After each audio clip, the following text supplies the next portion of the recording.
So our speakers for this session, Angie Hamilton and Louise Lemieux White, have turned their experience as parents of children who struggled with substance use into activism. Angie and Louise are co-founders of Families for Addiction Recovery, or FAR, a grassroots Canadian charitable organization that supports parents and caregivers of individuals struggling with substance use disorders. Angie, a graduate of McGill University Faculty of Law, is the executive director of FAR. She has been a very active advocate for families through her many advisory positions, including the Ontario Family Caregivers Advisory Network, the Toronto Drug Strategy Panel, the Canadian Centre on Substance Use and Addiction, and the Mental Health Commission of Canada. Louise serves as a board member for FAR, and she also works as a registered nurse at Mount Sinai Hospital in Toronto. Angie and Louise, welcome. Thank you very much for being here today. Thanks, Sarah. Good afternoon. We have no financial support to disclose. So our objectives for you today are that you will, by the time we're done, understand the importance of family-centered care in the treatment of substance use disorders. You'll be able to explain the invitation to change approach and the components of CRAFT, or community reinforcement and family training, and identify ways in which family can influence their loved one's journey of recovery. We're going to start with two polling questions, and the first one is, how much education have you previously received on the importance of family-centered care in the treatment of substance use disorders?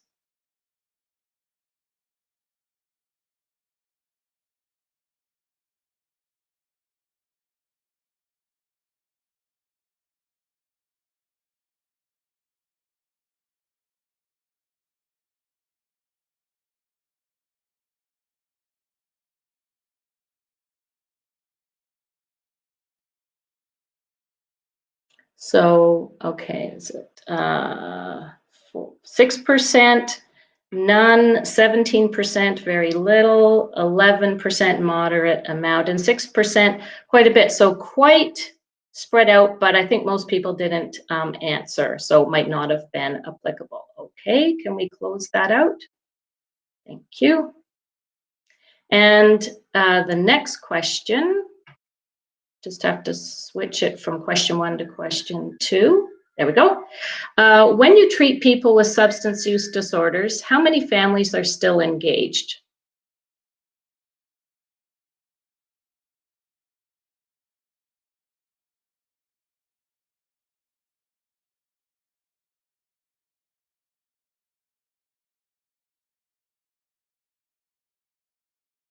Okay. Survey says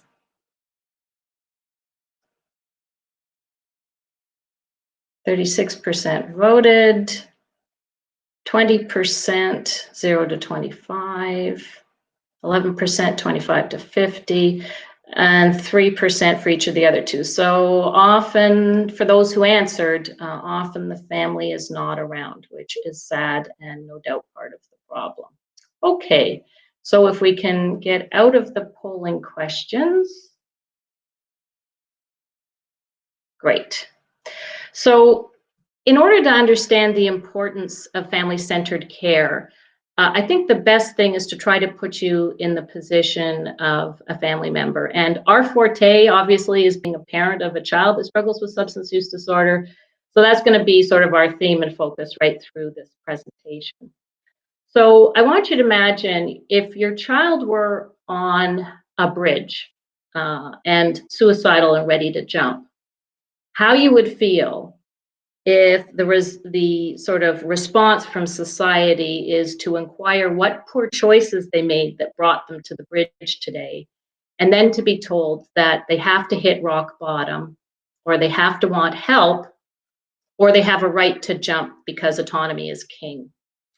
And that's kind of where we're at. If our kids are struggling with an addiction to an illegal substance, which is like playing today Russian roulette with your lives, We are told all of those things, and most importantly, we're told that they have a right to refuse treatment, which is very similar to a right to jump, when we know that addiction severely impacts autonomy with respect to use and what people will do to get their substances of choice. So both things are really hard to deal with. It's torture to watch a child self-harm. I really think that that is the right word. And it is extremely difficult when the societal response is pretty much silence and acceptance of that. And you need to practice self-care. So that's where families are at. And that is why family-centered, that's the beginning of why, what you need to know for why family-centered care, excuse me, is important. So the impact that it has on families is it pretty much brings the entire family to their knees. There's a huge impact even on siblings, no matter how hard parents try. The siblings can just get lost in the shuffle and the chaos. There can be verbal and physical abuse, and I'm not talking about parent to child, I'm talking about child to parent and to other siblings. It means that kids, if they don't get treatment for any reason, which could be it doesn't exist, or they need to pay and they don't have the money, or it could be that they don't want it, the result is that they can end up in the care of the CAS, not because they don't have loving families, but because of the chaos of their lives. They cannot live in their home, which is where their entire family wants them to be. What we want is family reintegration, and we don't get that. So they can end up in CAS, they can end up in corrections because they can't afford their addiction, and they're often doing things that can result in criminalization aside from their use. Parents can be faced with a Sophie's choice. We don't want our kids to live anywhere else, but they can be harming the other people in the family, and it can be necessary for them to move out to protect the mental health of everyone else in the family. So again, family reunification, what we want is treatment and return to the family unit, the connection. Parents can suffer PTSD from watching their children self-harm, especially when it goes on for years, or even if it's quick, like an overdose, responding to an overdose. And while, of course, everybody knows substance use disorder isn't a communicable disease like COVID, I would say mentally it kind of is, because that mental unwellness will ripple right through the family, whether it's anxiety or depression. There's isolation. It's difficult to talk about. Families feel blamed and shamed. And finally, also, like the financial employment side of things, sometimes treatment isn't available, or if you want to skip the queue, you have to pay, and it's not available sometimes because you have to pay. And it can affect employment. There are many family members who end up either partially employed instead of fully employed, or stopping work altogether because the demands of work, together with the demands of trying to care adequately for a child that's struggling, is just too much. So we did help contribute financially to research undertaken by Pine River Institute a few years ago to look at what happens to the kids that are on the wait list for treatment. Pine River is the only long-term residential treatment center for youth in Ontario. At the time that this was done, the results, there was an 8-month wait list. Now there is a 14-month wait list, and there are over 200 kids on the wait list. So they looked at, they polled the families when the kids went on the wait list, and then right before they went to treatment, and they looked at what was going on. And what you see is really the destruction of the home. And so this is an example. All these comments are from one family. We've struggled to maintain the sanctity of our home life. We've lost thousands of dollars to theft. There's a physical destruction of our home, and our very marriage is in jeopardy. And none of that is unusual, honestly. So several years ago, 2013, the Mental Health Commission of Canada came out with the Family Caregiver Guidelines on how to keep families engaged.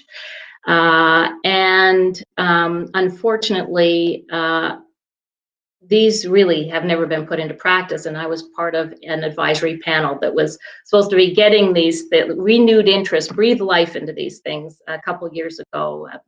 Life has not been breathed into these things. Anyway, I wanted you to know them because they're really important. And the first item, which is top left, that quadrant, what families need is we need to know that the person we love is getting adequate care and services, and that there is hope for them, that they will have a decent quality of life. And as I said when I started this presentation, the problem is our children are on the bridge, jumping several times a day, and it's met with silence and advice to us to self-care. So if we could look after that box, all the self-care stuff we wouldn't have to do. So many other things that mental health ripple through the entire family and friends, frankly, we wouldn't need to look after, and we wouldn't have to spend all that time on. So, having a child with substance use disorder is like having a special needs child. And they can be very intelligent. That is not what I mean. What I mean is we don't have the skills we need. We did not learn how to help them properly, and we need those skills. So education on what addiction is and isn't helps tremendously, as well as coping skills. And the third item is a meaningful engagement with respect to assessment and treatment planning. Now, the first problem with that is most people, I think, with substance use disorder are not assessed at the same time for any other mental health conditions. And that really needs to change, because in our experience, when the kids start young, there is always something else going on that they need help with. And so the first problem is they're not being assessed at the same time for those things. And the second thing is, if they are, the families are rarely consulted and asked for our views of what we see. We're not psychiatrists, but we do have information. We feel we have a wealth of information. Sometimes it goes on for years. And we would like to be able to impart that. And sometimes, of course, the problem is our privacy laws, but sometimes that isn't the problem. And lastly, we need support and services for ourselves. So whether it's the siblings or the parents, so personal therapy, family therapy, and finally, and very importantly, peer support, which Louise later is going to discuss in terms of our peer support program for parents. So what do we provide? Family caregivers are basically the least expensive, most motivated support in the system. We love our family members who are struggling with mental health and addiction issues, and we want to see them well. And pretty much a lot of us will not stop at anything, and we're never going to give up. So we're important, and it's important to ensure basically we get our Wheaties so that we can carry on. What do we provide? I would say families are the default case managers. Particularly things like the ID cards are always getting, lost, not applied for, filling out forms for social support, crisis intervention. We're often the first one on scene if there's an overdose or some other kind of crisis. System navigation, which is really difficult if you don't have mental health and addiction issues, and it's next to impossible if you do. Advocacy, we're trying to make sure our loved ones get the support they need as soon as possible, because we've read all the reports that talk about the importance of early intervention, yet we tend to, be faced with, but there's no way to intervene. So we're trying to intervene early so they get the treatment and support they need, so they do not end up with a criminal record or worse. We monitor treatment plans. We try to make sure that if there's medication prescribed, that they're taking it. And, housing first, I would say, starts at home. And this is the biggest challenge because it is difficult to live with someone with untreated mental health and addiction. And that's what we're trying to do. We're trying to support families so they can stay engaged and understand what's going on and put boundaries in to protect their own mental health so that they can keep that connection with their loved one and they don't end up homeless. Yeah, and we can give a list of the medications and diagnoses if we know what they are. And of course, if we don't, if there's a privacy issue and we don't, then we can't provide that support.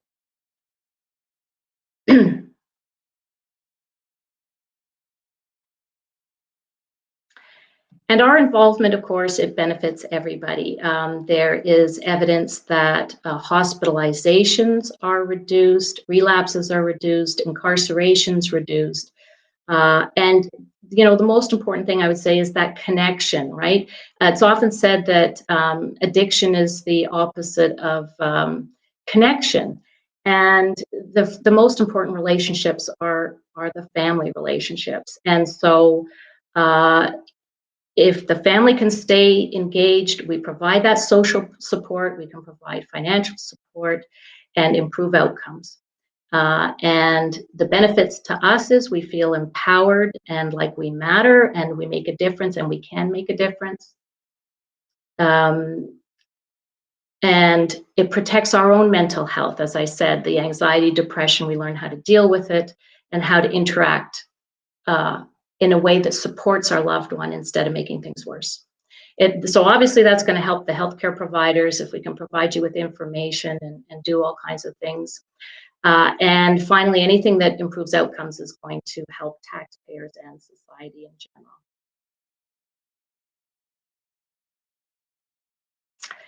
Now, the reality of family-centered care is a little different.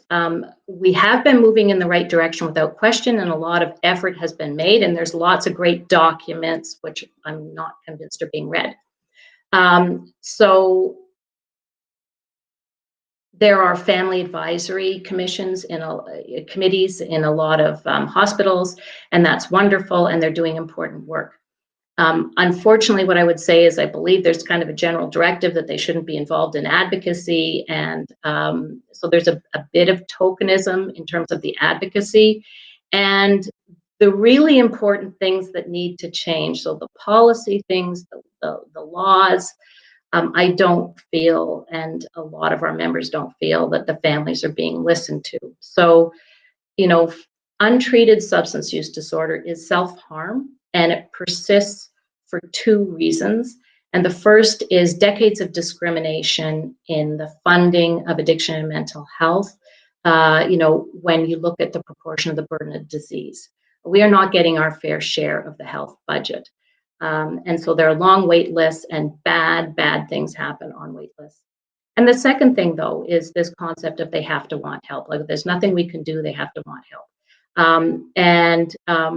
There's a real question there if that's the problem with our laws as drafted or our laws as applied. And when I say laws as applied, I mean the culture of they have to want help.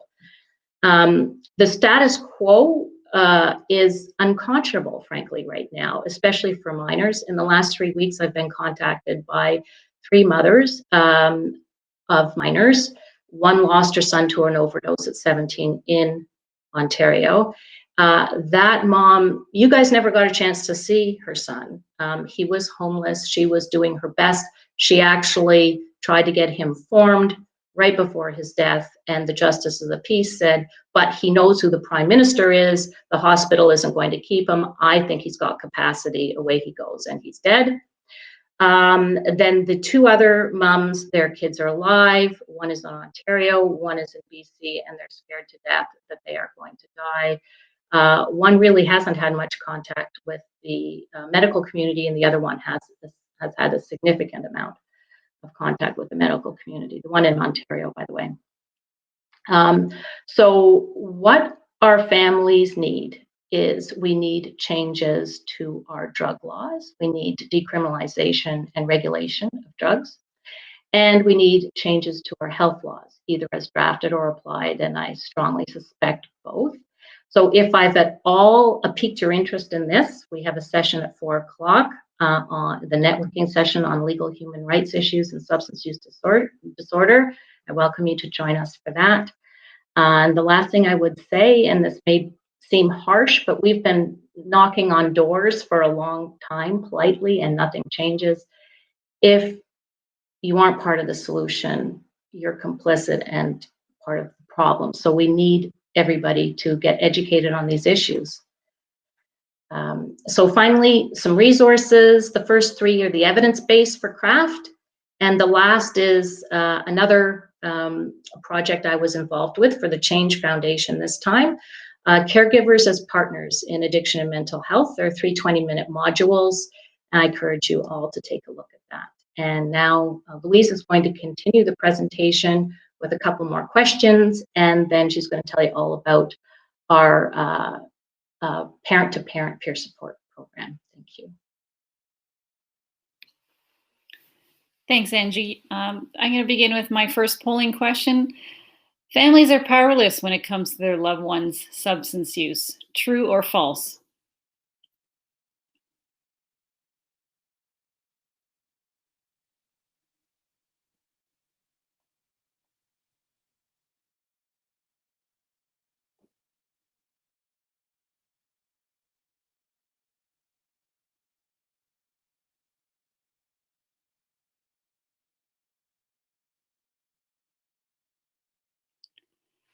Okay, so we have true, 11% said yes, and false, 31%.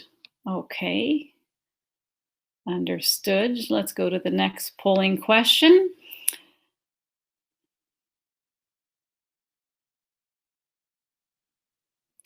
Family engagement improves outcomes. True or false? All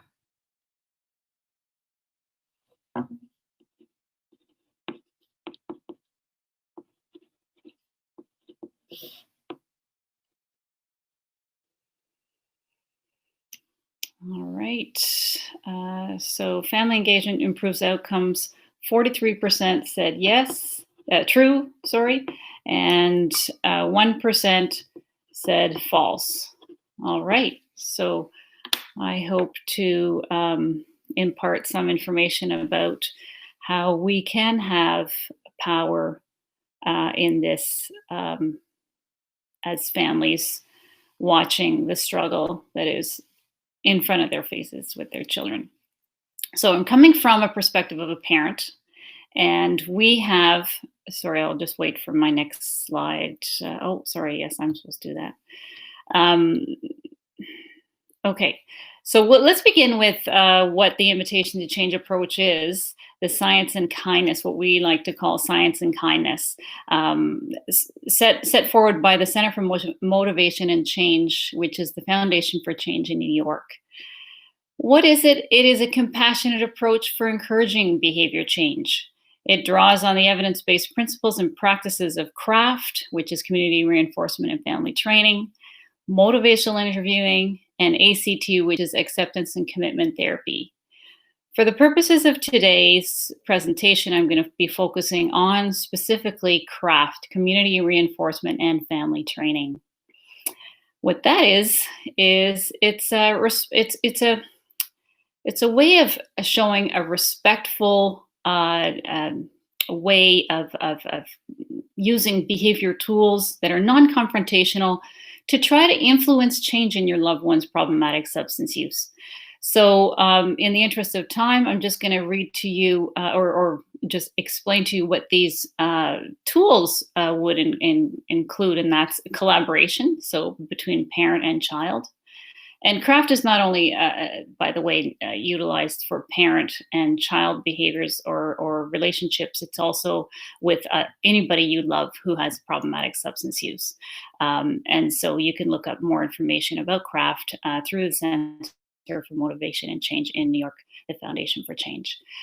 So they tools that it encompasses is collaboration, staying engaged in the relationship, as opposed to being closed off, as opposed to, for example, uh, uh, individuals or parents who have children who struggle are often caught in a situation where there's a lot of mistrust and anger, and it's hard to stay engaged when that happens. You're faced with that uncertainty and sort of, not very conducive environment to being engaged.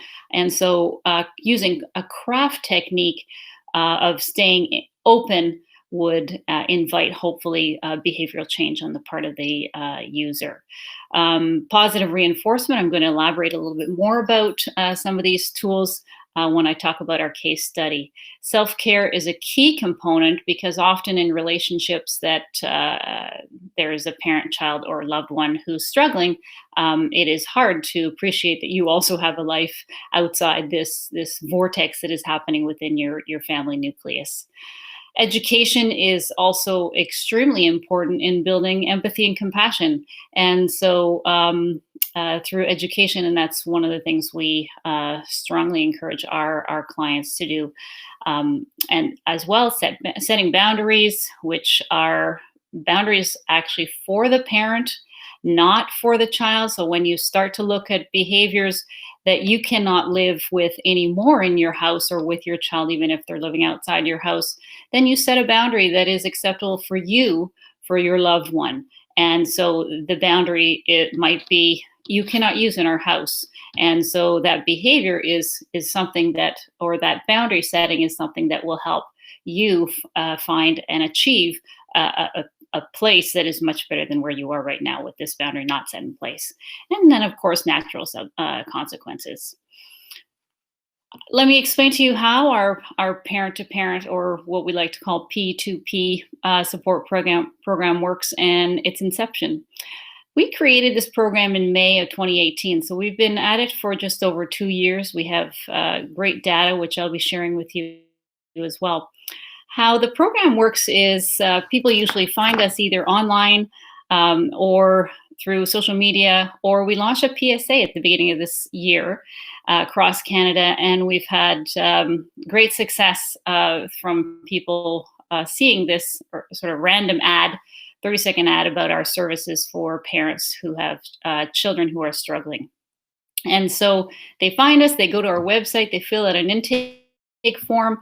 They include information about the age of their child, gender, how long they've been struggling with this, if they're married, if they have if the child has siblings, and little bits of information such as if they have a concurrent disorder. And with this information, the coordinator will match them to one of our parent volunteers with lived experience who is designated our peer supporters. As I said, these are volunteers that have come forward who want to give back. And so they come to us. We're extremely grateful for their commitment to offering help to other parents. And we train them.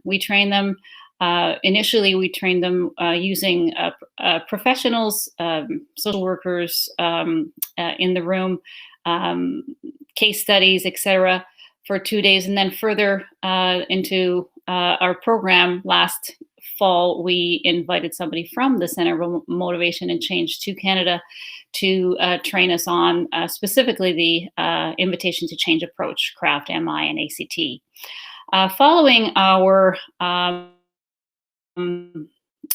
contact with, let me just explain to you. Once they're matched, I forgot that part, then it's the one-on-one sessions, their phone calls. They can go for up to an hour for up to 8 sessions. Usually often it's once a week or once every 2 weeks. And the conversations are held in the privacy of their own home, or it's sometimes in their car if they can't speak privately in their home.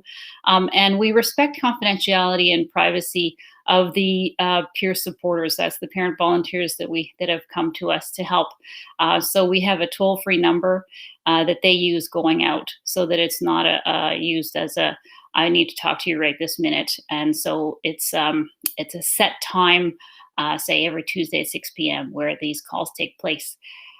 After the relationship or the calls are terminated at some point, we do field an evaluation through online platform. As part of the training, sorry, I just wanted to mention we have our peer supporters also read the book Beyond Addiction, which is explains CRAFT principles.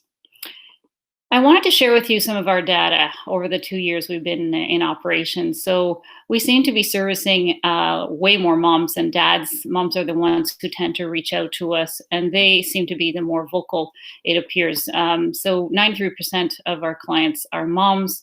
There seems to be more sons than daughters of these moms who reach out to us.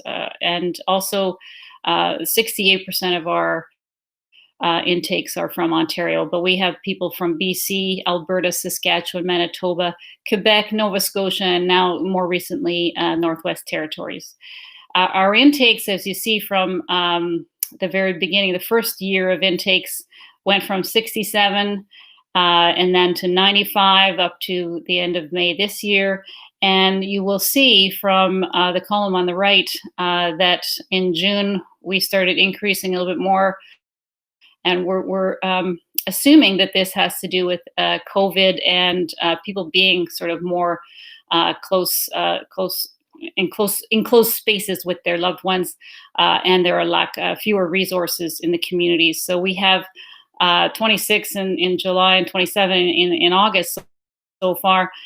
Basically, what that tells us is that we have had in the past 1 to 2 intakes. So people filling out those intake forms, 1 to 2 per week from the beginning, and now we have 1 to 2 sometimes per day. And so we're on target to get almost to support almost 300 people over this calendar year if we keep this up. Sadly, the need is there. Hold on, let's go back. Pressed it twice. So in terms of our evaluation, as you can see from this pie chart, the majority of our respondents have rated our services as very good and good. Just as an aside, just the ones who have rated them as fair are the feedback has been, because they also have opportunity to write in responses, has been that they would have preferred to be able to contact the peer supporter on an ad hoc basis, which is not what we do. Sadly, that's not the service. So expectations are a little bit different than our program was willing to offer for these people. But we're very happy with an over 89% satisfaction rate for our program. As you can see, we've got some great testimonials. I'll just read one. Having the support has truly been great for me. I found a friend who would listen and understand what I have been going through. He would also give me not only support, but he would also share his experience and suggested ways of dealing with the situation. His main concern was always about myself. His best advice was about taking care of myself first. I could talk without having to hold anything. So as you can see, it's the response is very favorable. I'm just going to quickly go through a case study of a mom with 3 children. The 24-year-old daughter is the one who has an alcohol use disorder. The 21-year-old is still living at home. She's been using since 17. The mom was unsure of other drug use, but also has a co-occurring anxiety, depression, ADHD, and had trauma in her teen years. The mom stated she's angry. She feels hopeless, feels sorry for her other kids, fights with the spouse, dad, over what to do with the child. The daughter lives in her room, and the room is disgusting. She told nobody about her daughter's challenges. She stopped working to focus on her daughter. She would like to have a relationship with her daughter, but does not know how to do this. She would like to find peace at home. So it's a very typical reach for us. So in terms of how we would help this mom, using the principles of CRAFT, I have to tell you, most of what we do is we listen. We listen and we validate. We listen without judgment, which is something that often parents don't find out there in the community. If they share their challenges with somebody who doesn't understand, like we do, like our peers, peer supporters understand, then they may get advice that is unwarranted and contribute to more shame. So that is definitely something that we're able to provide, is that environment where they will not feel judged. Looking for positive, it's hard when there's so much negative, and the parents are so angry when they reach out to us. Or often, not all, but this mom, she was very angry, and looking for that positive reinforcement. When I discussed that with her, we talked about the natural consequences around her bedroom. Well, apparently all the dishes were missing from her house, and they were all in her daughter's room. And, of course that's elicits an angry response from the mom. So what I suggested was to find something that she did that was going to elicit a different response than anger in her. So, hey, I noticed you brought one of your plates down to the dishwasher today, and I'm really glad you did that, because we could use some of those plates. Things like that, little tiny nuggets. It could seem very small, but in that child's eyes and in the parent's eyes, in the child's eyes, the behavior is, oh, she's not criticizing me. She's not, making me feel shameful anymore. She noticed something positive that I did. And it's not just one positive reinforcement, it's many. So many opportunities for finding. And that's often the homework that I give my parents when I'm speaking with them. Find that thing, and it'll make you feel better as well as your child. P2P, our parent support group, program, is a temporary resource. So we do encourage them to go outside and seek other supports in their community. AA, online, NA, other parental drop-ins or virtual meetings if they can. That way, they also don't feel so alone in this process, and that's something that we definitely offer, is that feeling of feeling less isolated with this challenge under roof. As I mentioned before, education is key. We do encourage all our parents who reach out to us to go to take a look at the book Beyond Addiction, where they can learn more about the craft skills. Boundary setting, I discussed that earlier. So in terms of speaking to the daughter about setting some boundaries, instead of saying to our parents, you should set boundaries, that we ask the question, so how do you think boundaries look like in your house? Like, what behaviors are you not willing to live with anymore? So that they can start thinking about those things. Self-care, as you can see from this example, the mom, she stopped working. So her whole life revolved around just taking care of her child. And often the concept of self-care is something foreign to them. So, even just going for walks or finding things that bring them pleasure, because there's so much that is not pleasurable in their life right now.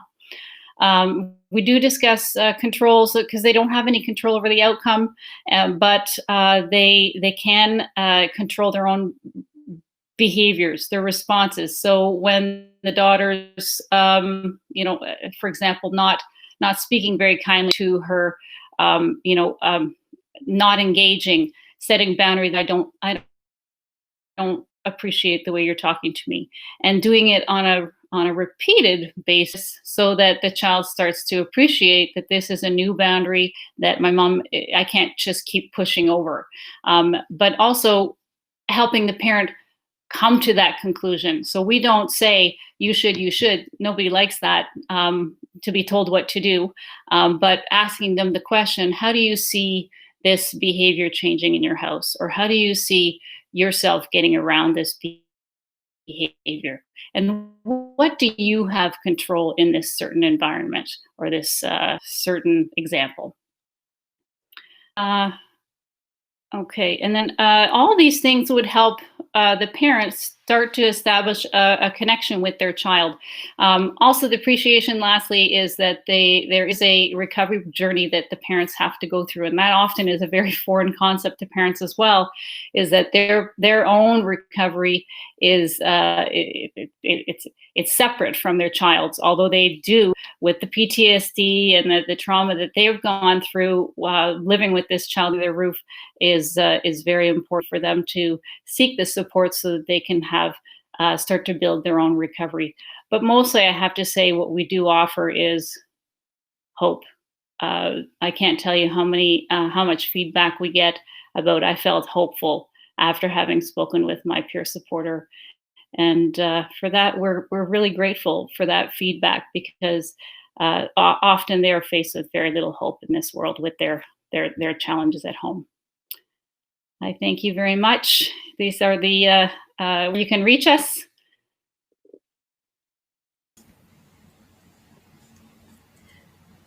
Louise and Angie, thank you very, very much for that presentation.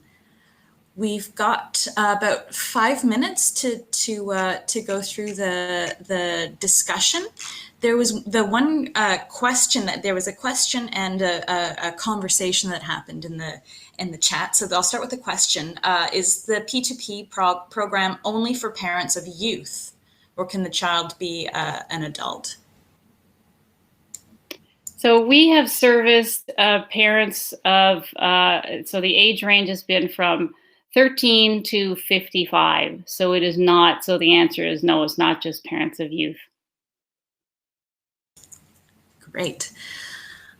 So I'll share with you some of the interesting discussion that went on in the chat while you were speaking. The first comment is about the situation being far worse for Indigenous families in remote Indigenous communities due to a lack of resources, which is certainly a very good point. And I wonder if this is just a question that just came to me. Is the P2P engagement, is that sort of restricted by geography? Is it something that people living anywhere could engage with? They can be anywhere. Yeah. Go ahead, Angie. We service parents right across Canada. They can be anywhere in Canada. And I agree with that comment. The exciting thing for us is we have helped someone in it was the First Nations anyway, and we did help two Indigenous people. Yeah. And one of them or two, they're going to train with us to help others. So we're very, was it one or two, Louise? Two. Both of them. Okay, so we're really excited about that. It's very exciting. Yeah, that would surely make a big difference for people who want to speak with someone who has better knowledge of absolutely. The situation. Another question has just come in. Are you able to work with Francophone families? So I am Francophone. It's been a long time since I've I can definitely carry a conversation on in French. It is one of our goals is to offer different language services. If I wasn't servicing so many Anglophone parents right now, I would definitely want to reach out to or be reached by somebody who I could support. As I said, I am Francophone, so I'm sure I could definitely relate and contribute. But the issue is that we need more supporters basically across the country. Yeah. One of the conversations that went on was about, I think, in response to the polling question about whether family engagement improves outcomes, and there was some conversation about depends on the family, I suppose, in a sense. Like and there was a point. There may be roots of complex trauma within the family, intergenerational as well, that impact the family's ability to attune and support the individual. Does that resonate with your experience?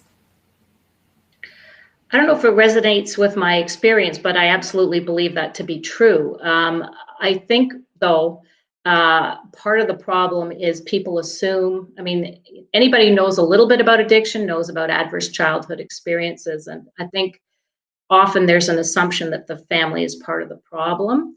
That said, I believe that perhaps even in a majority of cases, the family does have to, there have been issues in the family.